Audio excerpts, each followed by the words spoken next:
തസ്മൈ ശ്രീ ഗുരവേ നമഃ. ഓം ശ്രീ സായിരാം. പ്രശാന്തി നിലയം. ഭഗവാൻ ദർശനം കൊടുത്ത് നീങ്ങുന്നു. വൃദ്ധനായ ഒരാളുടെ അടുത്ത് ചെന്ന് സ്വാമി സംസാരിച്ചു. അതോടെ അദ്ദേഹം പൊട്ടിക്കരയാനും തുടങ്ങി.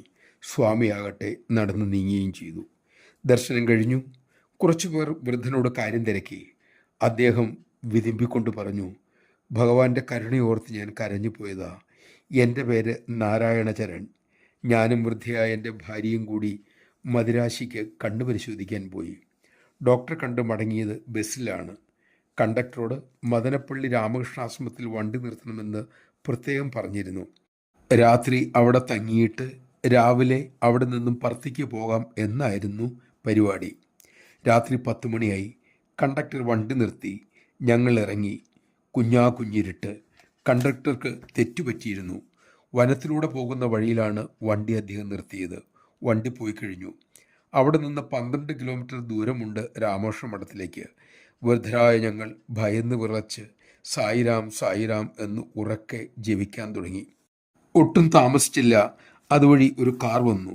വണ്ടി നിർത്തി. ഞങ്ങളുടെ കാര്യം തിരക്കി. കരുണയോടെ ആ വണ്ടിക്കാരൻ ഞങ്ങളെ വണ്ടിയിൽ കയറ്റി രാമകൃഷ്ണ മഠത്തിൽ എത്തിക്കുകയും ചെയ്തു. ഞങ്ങൾ വണ്ടിയിൽ നിന്ന് ഇറങ്ങിയതും കാറും അതിവേഗം വിട്ടുപോയി. പണം കൊടുക്കാൻ പോയിട്ട് ഒരു നന്ദി വാക്ക് പോലും പറയാൻ ഞങ്ങൾക്ക് സമയം കിട്ടിയില്ല.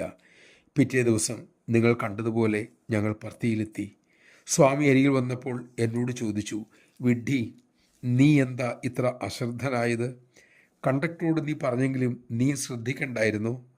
പാതിരാത്രി നിന്നെ ലിഫ്റ്റ് ചെയ്യാനായി അത്ര ദൂരം ഞാൻ വണ്ടി ഓടിച്ചു വന്നില്ലേ? മണ്ടൻ, ഇനിയെങ്കിലും ശ്രദ്ധിച്ചു കൊള്ളണം. ജയ് സായിരാം.